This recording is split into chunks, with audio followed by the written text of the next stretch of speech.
Olá, caros amigos. Na aula de hoje, sobre processo coletivo, nós iremos trabalhar a questão da desistência do abandono da ação civil coletiva, bem como litisconsórcio e assistência no âmbito desta ação civil pública.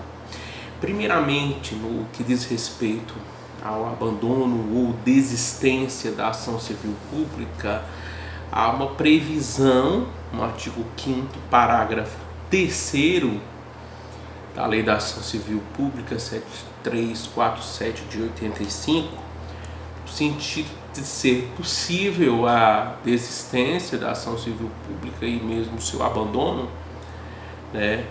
Fala em desistência infundada, né? Não fala em abandono infundado, mas vai se compreender também essa espécie aqui também como abandono infundado, tá? No seguinte sentido: em caso de desistência infundada ou abandono da ação por associação legitimada, o Ministério Público ou outro legitimado assumirá a titularidade ativa. Então está dizendo que é possível uma desistência ou abandono da ação civil pública. Isso é possível, há uma previsão nesta lei, meus amigos. E em caso de desistência por qualquer dos legitimados, a lei ela traz como previsão que o Ministério Público ou outro legitimado assumirá esta demanda. Então, o que acontece? Na verdade, quando se fala inicialmente o Ministério Público, é porque naturalmente o Ministério Público ele assume essa demanda. Mas pode ocorrer que outros legitimados assumam, né? O correto mesmo é que o juiz ele baixe um edital, né, convocando para que outros legitimados possam assumir a ação civil pública. Então não é essa história de o juiz ele já abre para o Ministério Público e no Ministério Público já vai logo assumindo. Na verdade, o correto seria a atitude do juiz de expedir edital para poder convocar os demais legitimados. Se nenhum legitimado quiser assumir, o Ministério Público ele assume esta demanda. Este é o raciocínio. Mas mesmo assim, se o juiz ele abrir para o Ministério Público assumir, o Ministério Público ele pode fazer um parecer e neste parecer ele pode opinar para que o juiz ele expeça edital para convocação desses outros legitimados, Defensoria Pública, associações civis, União, Estados, Distrito Federal, municípios e outras entidades e órgãos da administração pública indireta. Então este é o raciocínio que deve ser empregado aqui nos termos do parágrafo 3º do artigo 5º. Eu quero alertar para vocês a seguinte situação. O Ministério Público, ele é obrigado a assumir esta demanda se a desistência ou o abandono forem infundados. Veja bem, porque se for uma desistência fundada, não existe esta obrigação. Veja bem, uma desistência infundada você pega uma inicial da ação civil pública, tá tudo certo, não há nenhum vício, tá tudo correto, e de repente o legitimado ele abre mão daquilo ali, de prosseguir com esta ação civil pública. Por que isto ocorreu? Vai lá saber o que foi que aconteceu. Nesta situação, o Ministério Público, se nenhum outro legitimado assumir a demanda coletiva, o Ministério Público ele tem a obrigação de assumir. Então, obrigação para o Ministério Público, faculdade para os outros legitimados. Estamos bem neste raciocínio? Agora o seguinte, se a desistência ou o abandono ele forem infundados, O legitimado ele já abandonou a ação civil porque está vendo que ela não vai para canto nenhum. A ação está horrível, os pedidos não estão bem formulados, há vários vícios dentro dela, há uma nulidade. Então o que acontece? Não vai compensar para ninguém. Então não compensa para o Ministério Público assumir. Então ele opina, não vou assumir, porque a desistência aí ela foi fundada, ela não foi infundada. Se foi fundada, ninguém quer. Então, o que acontece? Deixa o juiz extinguir, o juiz extingue, e quando for com trânsito em julgado, o Ministério Público promove outra ação civil pública. Agora de forma correta, sem vícios e tudo certinho. É este o raciocínio que deve ser empregado nesses casos. Então, se chegarem para vocês e disserem assim, sempre o Ministério Público deverá assumir a ação civil pública em caso de desistência ou abandono do legitimado, epa, aí vamos alto lá, vamos com uma certa cautela. A desistência ou o abandono foram infundados, porque se foram infundados, o Ministério Público deve. Estamos bem? Se a desistência ou o abandono for fundado, não há esta obrigação. Tudo bem? Estamos bem, meus amigos? Entendido essa parte, vamos trabalhar agora a questão do litisconsórcio e da assistência litisconsorcial. O litisconsórcio, estou falando inicialmente, é o litisconsórcio ativo, né? E este litisconsórcio ativo é sempre facultativo. O litisconsórcio ativo, ele não é obrigatório. Vocês viram comigo na aula passada que o litisconsórcio é possível que dois assumam a demanda, isso é possível, mas não há obrigatoriedade. Porque a legitimidade sempre ela é concorrente disjuntiva. Concorrente porque qualquer um dos legitimados do artigo 5º da Lei 7347/85, combinado com o inciso 3º do artigo 82 do CDC, podem promover esta ação. Mas um não obriga o outro.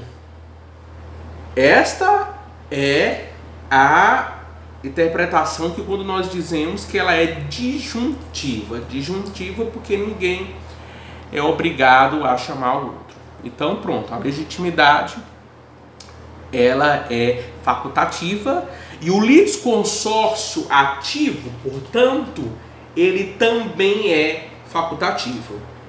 Esse litisconsórcio facultativo ativo, ele pode ser ainda inicial ou ulterior. Inicial é quando desde o início chegam os legitimados, né, e assinam a inicial.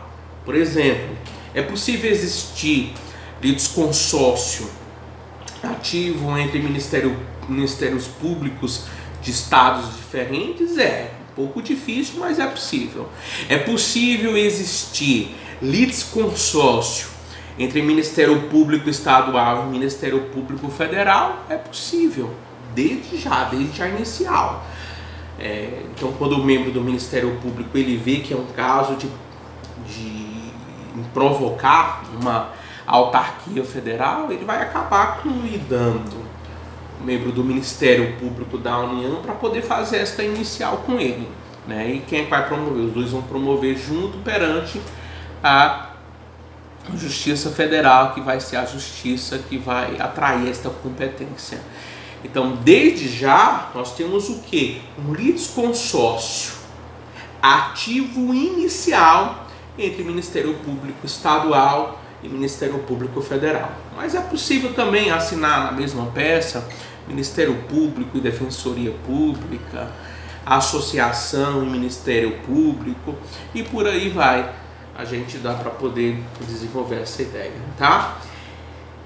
Também é possível o litisconsórcio ativo ulterior, que é aquele que ingressa-se um legitimado na demanda após a propositura da ação civil pública.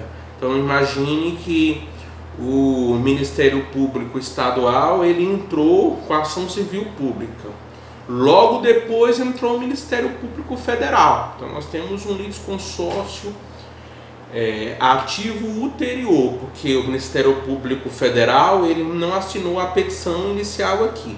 E o que vai acontecer? Na hora que o Ministério Público Federal entrar aqui no litisconsórcio posterior, vai acabar deslocando a competência. Estamos bem? Então, este é o detalhezinho aqui sobre o litisconsórcio.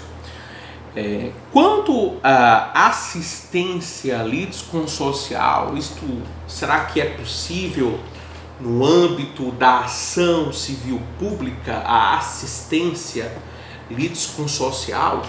Muito bem, você sabe que das aulas de processo civil que o assistente litisconsorcial ele não emenda a petição inicial, né? Mas ele tem amplos poderes. Quem é parte pode emendar. Agora, se a pessoa ela ingressa como assistente litisconsorcial, ela não vai emendar a petição inicial, mas ela tem amplos poderes. Ela pode produzir prova, ela pode se manifestar no processo. Isso é próprio de um assistente litisconsorcial. E ainda tem mais um detalhe: ele pode entrar no momento que ele quiser no processo até o trânsito em julgado. Às vezes se perguntam: poxa, professora, até o trânsito em julgado, e quando é que... Qual seria o interesse de um assistente litisconsorcial se manifestar numa fase recursal? Imagine que nós já tínhamos aí um recurso protocolado pelo Ministério Público, tá? E uma associação queira entrar com uma assistente litisconsorcial. Isso é possível? Vai que é uma grande associação e o advogado é um grande nome, às vezes até da área, né, processual, e quer fazer uma sustentação oral no tribunal. Isso é possível? Então ele poderia entrar a associação como assistente litisconsorcial e fazer uma sustentação oral nos tribunais, Tribunal de Justiça, nos tribunais superiores, no STJ, no STF. Isso seria plenamente possível. Então, vejam qual que seria o raciocínio para poder se falar nos autos do processo. Primeiramente, iria falar o autor, claro, com a inicial, né, o legitimado. Depois falaria o assistente litisconsorcial. E depois o réu. Sempre é essa sequência, né? Autor, assistente litisconsorcial e por último aqui falaria o réu. Essa é a sequência. Pergunta-se com uma certa frequência se o Ministério Público ele pode adentrar na demanda como assistente litisconsorcial. Então esta pergunta ela é feita frequentemente. Lá e cá a gente vê isso em prova. E a resposta é não. Ministério Público não pode ser assistente litisconsorcial em demandas coletivas. Por que isso? Porque em relação ao mérito da questão, o Ministério Público ele sempre fala por último. Veja bem, quando o Ministério Público ele não é o autor da ação civil pública, ele vai atuar como custos legis. Então o que é que acontece?